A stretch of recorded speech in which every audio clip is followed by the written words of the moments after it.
Praise the Lord.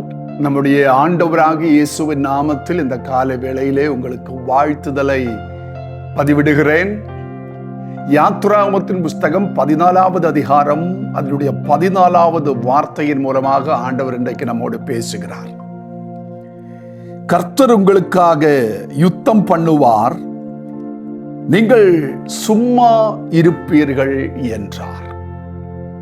என் அருமையான தேவ ஜனமே, ஒவ்வொரு நாளும் இந்த உலக வாழ்க்கையில நமக்கு விரோதமாக அநேக யுத்தங்கள், அநேக பிரச்சனைகளை சாத்தான் கொண்டு வரலாம்.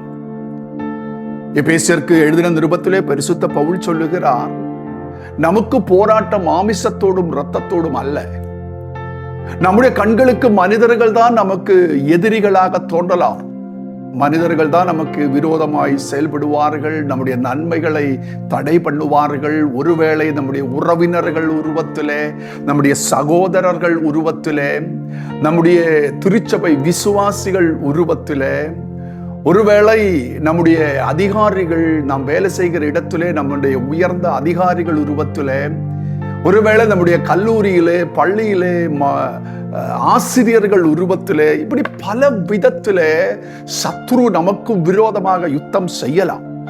ஆனால் நாம் அவர்களோடு அல்ல போராட வேண்டியது. வசனம் சொல்லுகிறது, அவர்களை நமக்கு விரோதமாக யுத்தம் செய்ய வைக்கிற பொல்லாத ஆவியோடு நமக்கு போராட்டம் உண்டு. துரைத்தனங்களோடும் அதிகாரங்களோடும் இப்பிரபஞ்சத்தின் அந்தகமர லோகாதிபதிகளோடும் வானமண்டலத்தின் பொல்லாத ஆவிகளின் சேனைகளோடு நமக்கு போராட்டம் உண்டு. இன்றைய தினம் நமக்கு விரோதமாக எதிர்த்து வருகிற எல்லா சத்ருவினுடைய தந்திரங்களையும் சத்ருவனுடைய கிரியைகளையும் எதிர்த்து ஜெயிக்கத்தக்கதாக நம்முடைய கரத்தை ஆண்டவர் பலப்படுத்துவாராக.